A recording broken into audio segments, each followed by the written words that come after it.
Okay, I think we are ready to rock and roll. All right, hello, beautiful people. This is part three of writing a large symphonic work for wind ensemble. If you're new to this, my name is Dave. I'm a composer person, and what I'm doing with this little series is I'm sharing part of my journey with writing this really large piece for my dissertation at the University of Miami. So I'm gonna fill out I'm gonna write in front of you. I don't really know what's gonna happen. That's kind of the nature of this. I'm going to write a small section at the end of the piece for today. I'm focused on this little trumpet solo thing that I've got going on. So yeah, it's going to be a lot of fun. So let's get into it. So from last time, if you tuned in for the second, the part two, which was last week or the week before, I had talked about this idea of writing in a circular fashion. That was a big part of my piece, is that it's going to be music that is recurs in a way. And so I'm taking what I'm working on right here is very much like a mirror, very much a reflection of what I'm doing at the very beginning of the piece. So obviously, it's not an exact mirror. It's not like I'm not trying to make this piece a palindrome. I am just trying to make it have a sense of rhyme and reason to it. So what I've got here is this passage, this landing that I'm going to write today. If you notice, I have done one thing already for today's thing. This, I don't know if you can see, I'm going to zoom in. This is actually, if you'll notice, I have a large number of trumpets in this piece. I actually have 4 offstage trumpets for this particular piece. I've always wanted to write for offstage trumpet, and it hit me like the idea hit me after my first live stream. I was like, oh, it'd be really great to have this sort of stereophonic effect going on there in this particular piece. So I said, all right, well, let's do it. So part of this is a section where we have had this huge statement of the theme that's kind of sort of aleatoric. There's a lot of quick repetitions that are at will, ad lib by the players, and then we have this landing here in 9/8, and then that introduces this statement of a secondary theme that's going to be played off stage by these 4 trumpets. And I kind of see this as, obviously the stage is going to be in front of the audience, and I see the trumpets being stationed at the 4 corners of the audience. So they play across the audience to each other. So I'm going to have a lot of this kind of be echoes and mirrors of each other as they go along. So I figured this would be a fun place to work. So if you notice, I've already written the first trumpet part for this. That's always kind of a good place for me to start. You'll discover as I go along with this, and this works for me, it doesn't work for everyone, is that when I'm writing, I like to have a very clear picture of what the foreground is. Like what is the most important part that is going on here. Right now, for me, it's knowing what's going on in the first offstage trumpet. And now I'm going to be creating a composite effect with this. But so I've got that, and if I zoom out, you'll see there's really only this is a very large score. I don't really have anything in the woodwinds right now. I'm going to change that later, and I don't really have anything in the percussion right now. I do have some stuff in the brass, and really all that I have is this B-flat pedal. That I've got like a staggered breathing effect here with my 2 tubas, and I'm just keeping this B flat sustained as we go along, so that we have an idea of there's a sense of stasis that I'm writing on top of. Harmonically, the only shifting that's going to happen is really in these trumpet parts. So let's get into how this works. Well, first of all, let's review quickly what this sounds like. If you notice, each measure of this, I did actually change my mind with this. So this is what's going to happen right before. This is obviously not complete. This is a draft, so you're going to see that throughout this, but this is what I have for this kind of opening statement sort of situation. I'm going to be adding more detail in, but this is basically, if you'll notice, in the piccolo trumpet and in the first trumpet and up above in the piccolo, I won't show you that, we have basically each note of the main theme of the motif of that is very prominently played while I have all this other aleatoric business going on. So I'm just going to play that so we get back into it. You'll hear how it harmonically is going to resolve and land, and then we're going to start working on the trumpet part. So remember, this is a draft. This is, as you can see, there's a lot. There's a lot of empty stuff. I haven't written any runs or anything fun inside of the woodwind parts yet, because I just haven't done that yet. Because right now I'm working on my first draft of this, so we're just going through and getting an idea of what's the most important thing. But sonically, this is kind of where we are at. This is where we're coming. This is at the very end of the piece, towards the end of the third movement.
and then we are going to have some percussion stuff at the end as like a big fade out that's kind of a mirror of the beginning here. Okay, so that's what we've got. That's the rough idea. Really, I don't have anything other than that first trumpet part and the first offstage trumpet, and we're going to fill in and go from there. So let's come back to the beginning. If you notice, we have our big landing here, which I'm going to fill this out later with the full ensemble. It's like a big climactic landing. We're going to have the trumpets kind of enter from there. So what I want to do is I want to focus kind of like 5 measures at a time. Nope, I don't want to go there. Hello.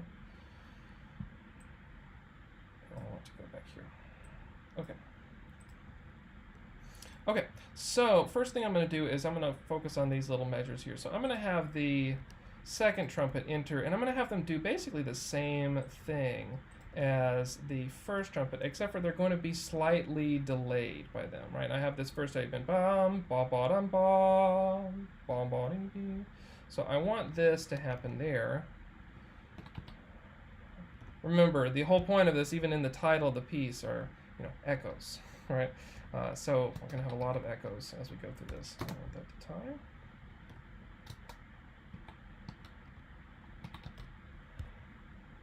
So timing the exact precision, the precise moment that these hits are going to happen is very, very important. So I might have the second trumpet and third trumpet. I'm thinking about how they come in, how they get separated from each other. That's really important.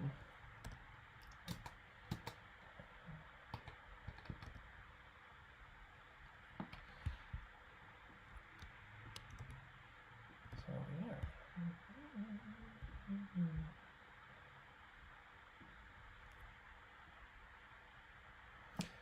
Definitely want this E flat. I definitely want that moment when the E flat kind of sizzles against that D. That's going to be a nice moment.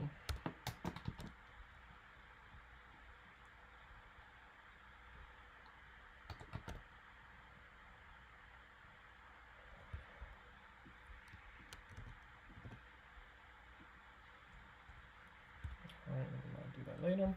Okay, so let's hear what that sounds like. This is kind of the idea, remember, having it just slightly off from each other. I'm going to not do exact perfect echoes, but this is kind of the idea, so let's hear how that sounds.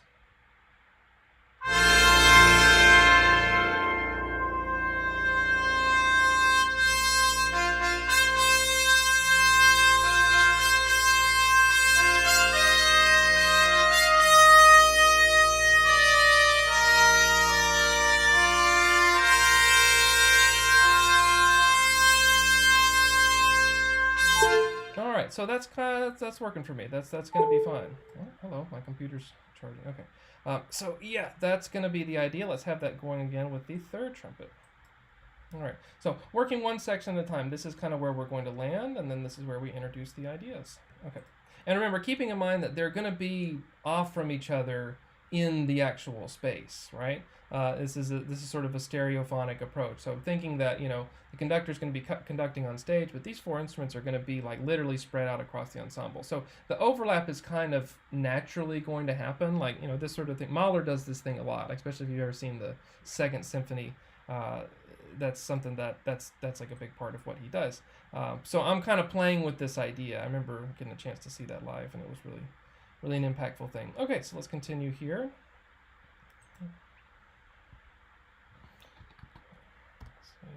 Right there.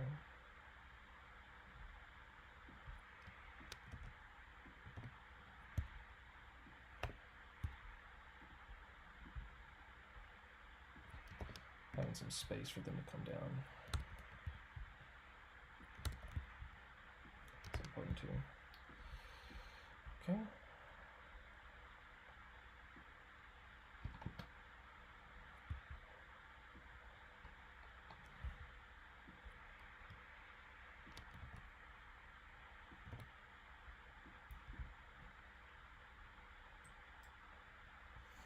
Let's see how that's working so far.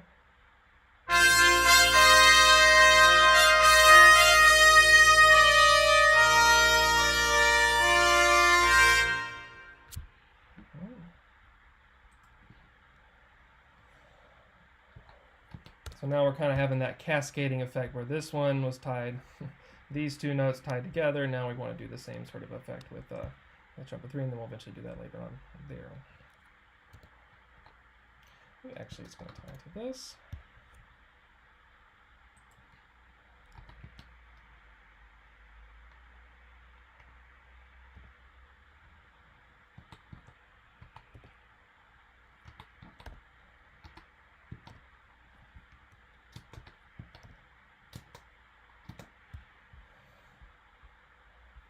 Okay. Now we've got 3 there. Let's see how that's cooking. Let's hear the whole phrase.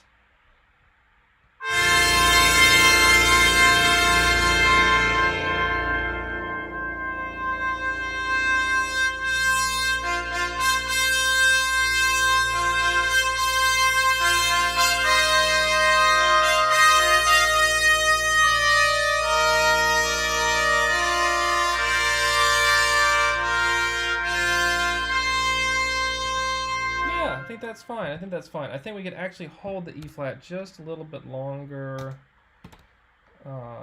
Just something about keeping that there a little bit longer. Give it a little more of a variation. Okay, great. Now we're going to do exactly the same thing with the 4th trumpet. Now I am going to have them enter there. So we have the 1st and 2nd entering together, and then another echo of that 3rd and 4th entering together. Okay. And then we'll have this. So I want we've got the bump on, so having this happen on that beat, I think is important. Okay, so they're literally off by a beat.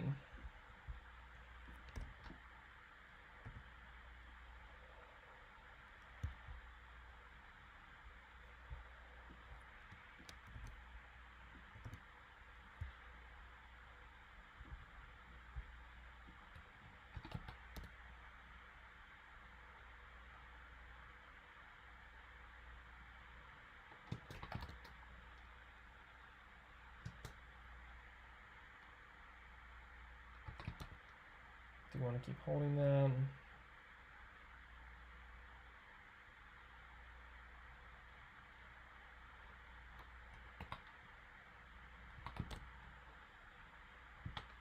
I think having something a little faster.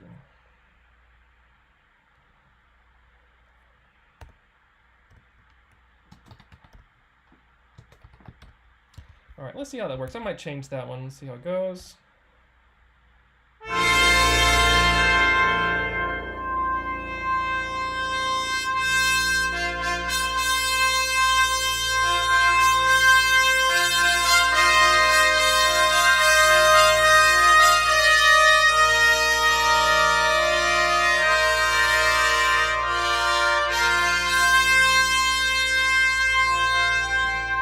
That's actually, okay, so that's such a nice landing there. Let's actually add a little space here. And I kind of want this to, I know well, it's the end of the piece, they can blow their faces off, it's going to be fine. Let's actually have this last a little bit longer. That's such a nice moment, and giving it the kind of space to let the resonance of the space actually literally like calm and fill out there. Sometimes it's kind of nice. Sometimes in like a very like live hall, that kind of stuff can become too much. Okay, so that's all right. So we have this idea.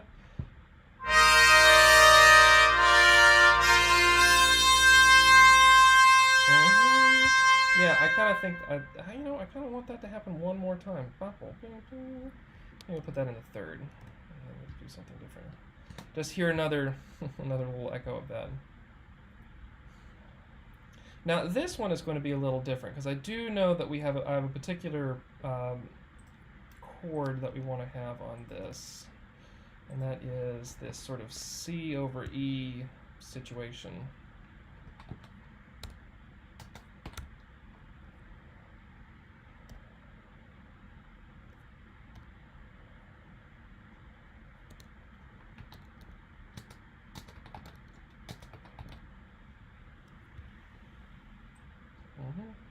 So right now we're going to work on this to this, because I know what I want here. Actually, I'm just going to go ahead and put that really quick as one of the only times in the piece that I'm going to have like an outright major 7 landing moment in this statement. Okay, so I want this to go here.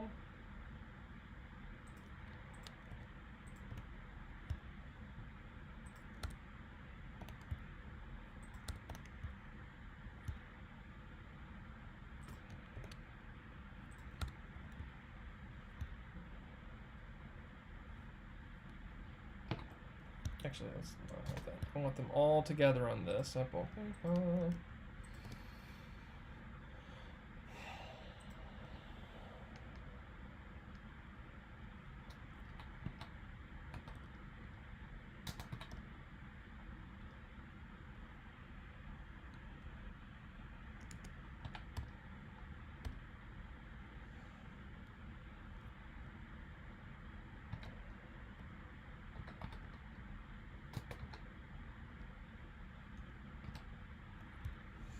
Okay, let's hear how this landing happens. There we go.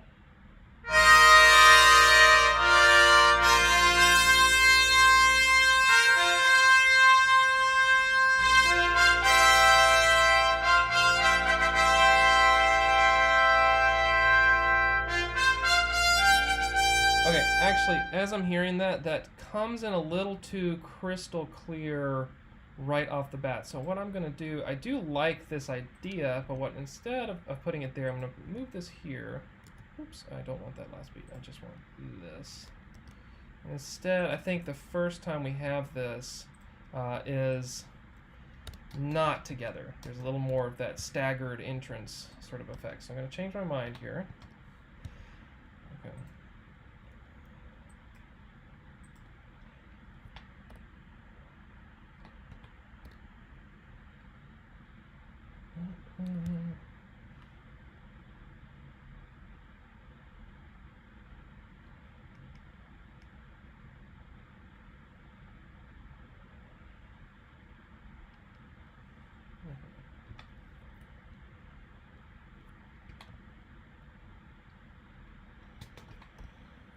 Something like that.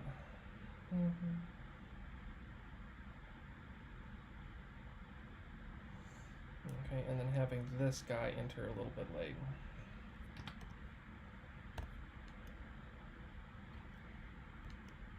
Hello, nope, not that. All right, here we go.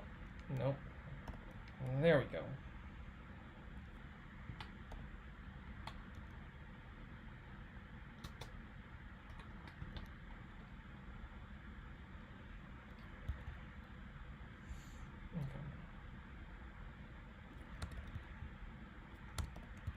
Again, all of these sort of things, I may or may not change my mind as I go along. I'm just kind of showing you how I work. So maybe you do something similar and want to feel some validation, or maybe you're like, oh, this guy really sucks. Anyway, all right, that's an option too. Okay, let's see how this works.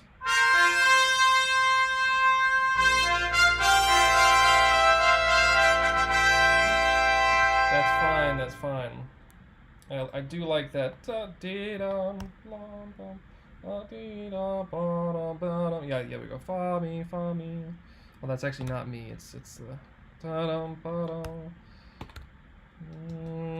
Okay, I think that's fine.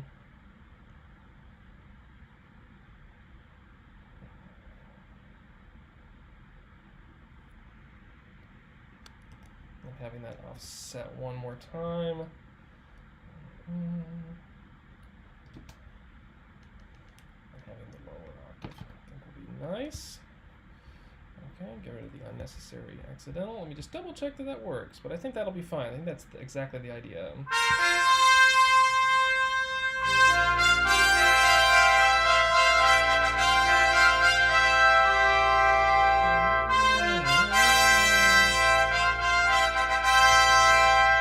Okay, all right. So that's cooking for me. I think that's gonna work.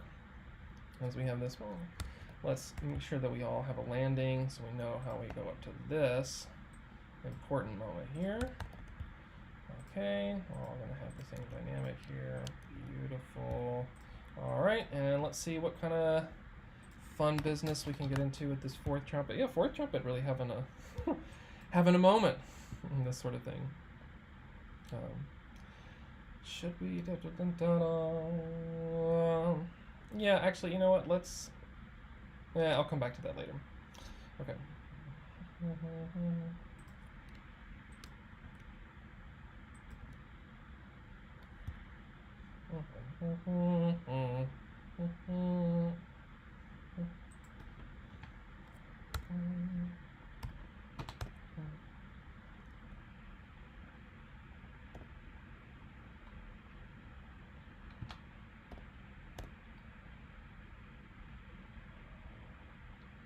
let's see.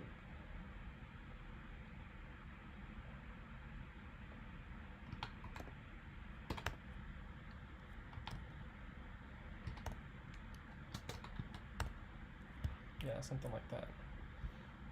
No, sorry. Okay, there we go.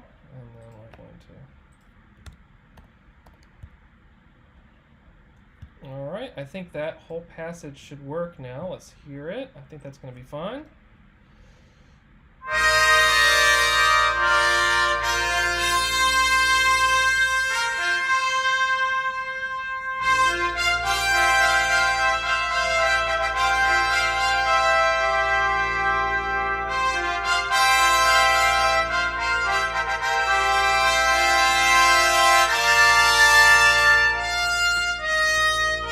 Okay, all right, so that's fine. I think that's going to work. I may come back and recontextualize this. I think that this area, I think there's some wiggle room for some other echoes there, but I want to move on with this for everyone's time. So same sort of thing, this sort of echo effect.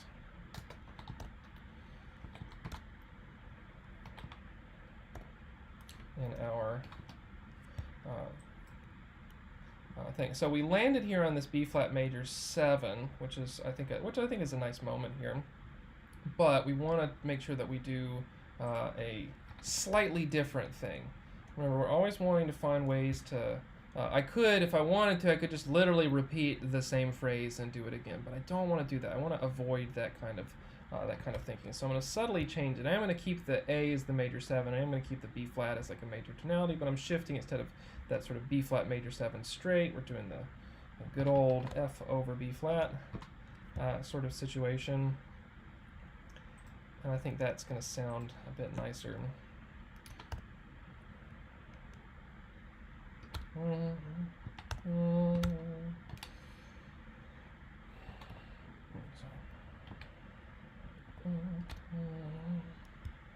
Okay.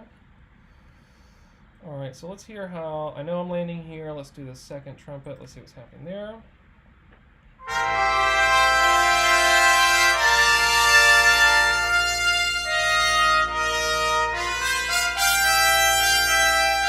Need that good old-fashioned B flat. Sorry.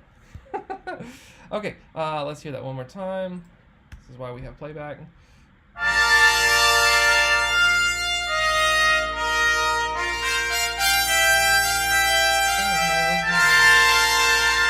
I think that's fine. Let's dum bum ba da da dum bum dun dun dun dun dun dun. This is actually a tuplet dun dun dun dun dun dun dun dun dun dun. Yeah, that's fine. That kind of motion there. Okay, great. Sorry. Okay.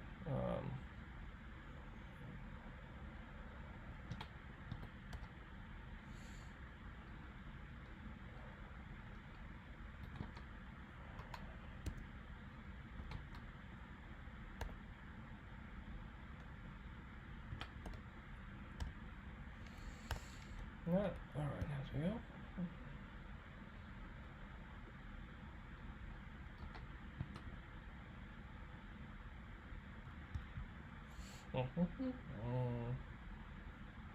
Okay, let's see. I think that's going to be fine adding the A flat in there. Let's hear this section with the third trumpet.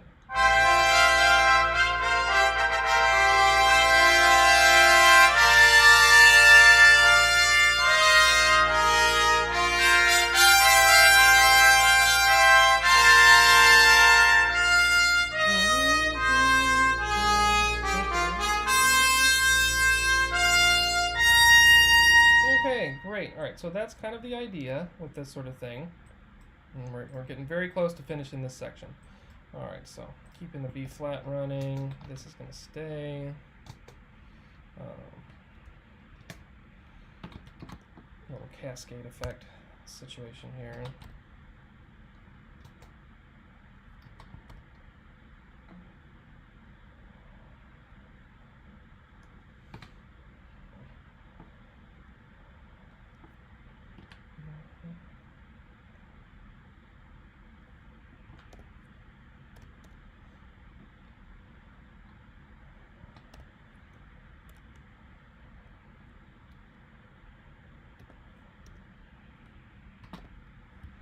something like that. Some kind of moving line going from there. Let's see.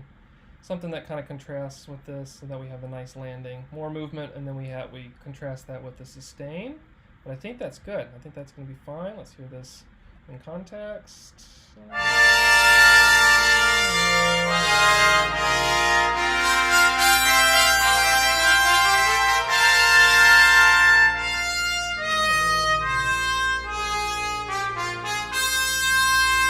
Okay, all right, that's fine. That's cooking for me. Okay, cool. All right, so again, using this sort of anchor point, I know that the other big landing here is this is the one time I bring actually go literally to 1. This is like, we're ending on this sort of B flat thing. Well, we don't actually end on it, but you know, the overall harmonic motion is kind of centering B flat as our do, as our tonic, and I hit that in the first trumpet here, this offstage trumpet, but I don't want to give that away. So once again, I'm going to have like a choice of a big hit here. Instead, I'm going to go to kind of like a plagal sort of cadence here, this sort of plagal motion landing here. So I know that I want this sonority to be where we're the high point. I love that sort of plagal sound, and I think that's going to be a nice moment there before we end, because I kind of want to end ambiguously. I want this sort of C over B flat situation. I think that is more in spirit with the imagery that I'm going for with the how do I want to say this, with this idea of ideas echoing out, things calling out from the past and from the future. So I think that more that sort of ambiguous tonal ending is I think more acceptable. Okay, so let's work to get there, and then we'll call it a day. All right, so same sort of thing here. We kind of have a darkening of the tonality. All right, so we're going to keep this. Second trumpet holds over, just like it did before.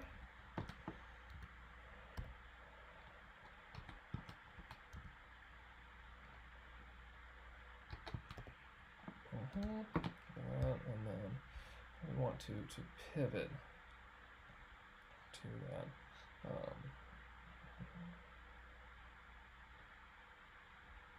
I think probably suspend the chord there. All right, let's hear this guy. A C. We're on the C, so we're going to hold that over. I do want that dotted.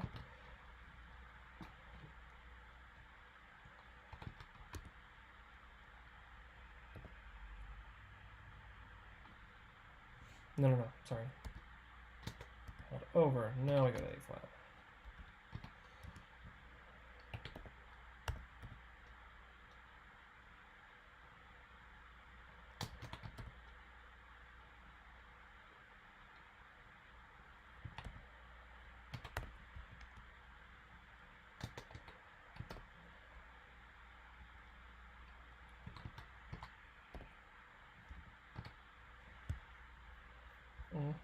All right, and then we do kind of want to keep that echo idea. And this, let's do hold over. I just love that cascading effect. I think that's kind of like a nice sort of situation. Sorry, I'll keep that there.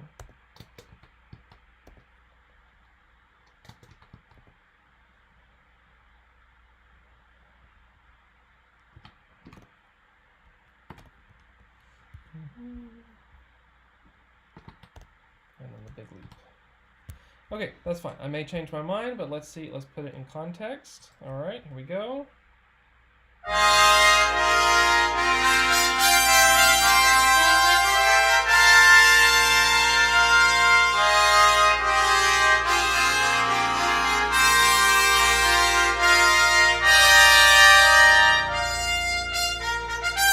That's okay. That's okay. I might stretch this moment out. I know I'm going to come back to that. I'm going to go ahead and finish this phrase at the very end of it. This is exactly what I wanted to show you, what I was working on.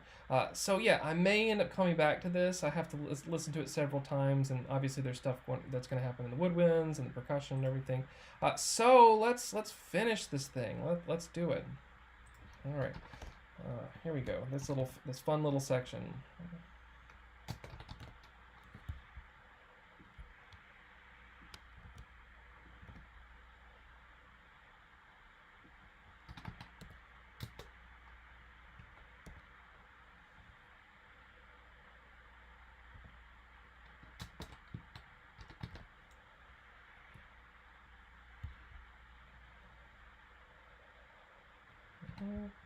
So I kind of want to take this idea, and again, we're having the 4 final mirrors before having the final fade out with this situation after that high point.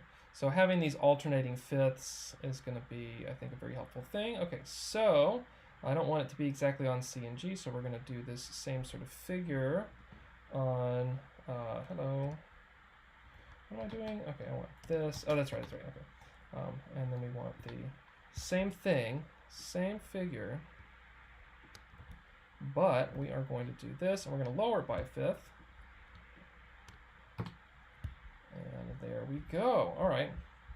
So we've got this, and then let's see, let's hold that, and then we're going to do the ba, la, da.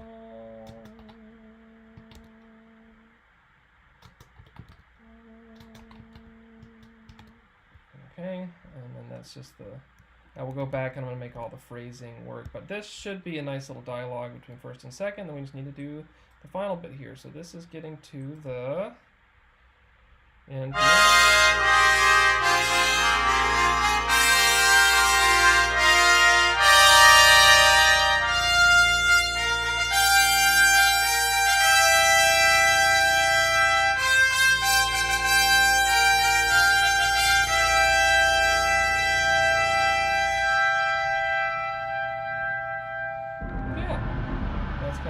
course the fun percussion stuff sound. Okay, great. So we just got to do third and fourth, and then we'll put the whole thing in context, and then we will call it a day. Okay, so let's see. I think the E flat is still going to be ringing over for us, having some kind of ambiguity, and then let's see.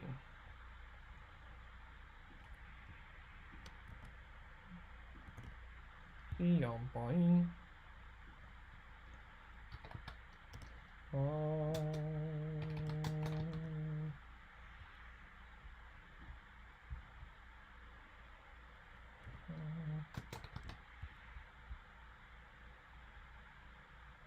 Oh yeah, actually, yeah, let's do one more, and then we will do exactly the same thing.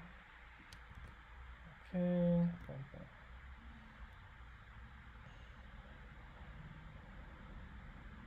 Dun dun dun dun. Tee-da.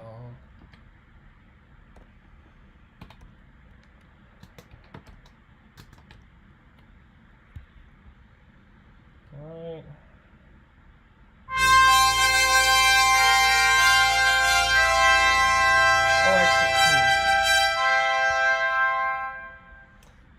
Let's have this actually, the whole thing here, move forward a beat. Hello, and then we're going to have hello. Okay. Okay, all right, so that's it. And I may stretch this out. Again, for me, the magic gets unlocked after I've done this kind of work, and then I can really shape it. Okay, so same thing, holding the D. And then actually I do think we switch to F for a moment.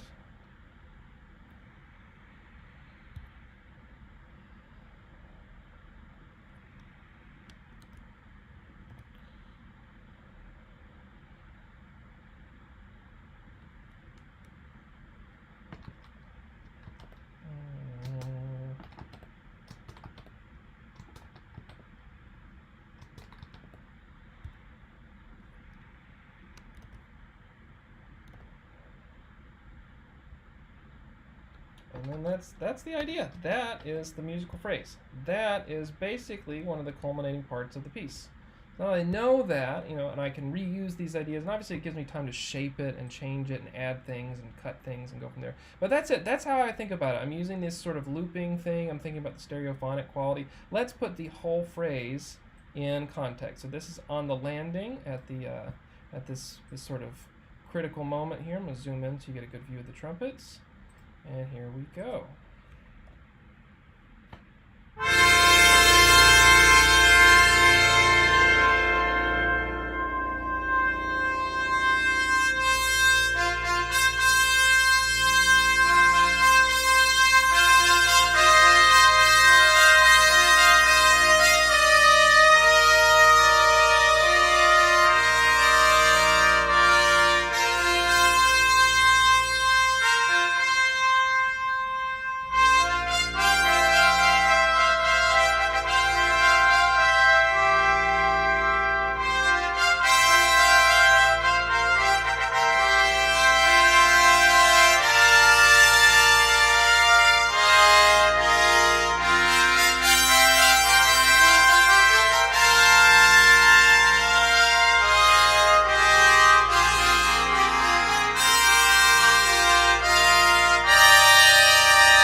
and so forth. So that's it. That's that little section there. So if you somehow made it to the end, thanks for watching. So I'll be back. I'm not going to be back next week. Actually, me and my wife are going on vacation.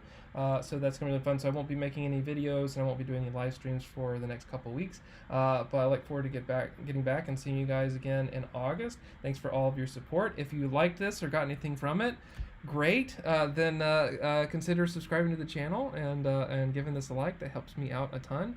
And I wish you all the best with all of the writing that you are doing. And we'll see you in the future. Have a great day. Cheers.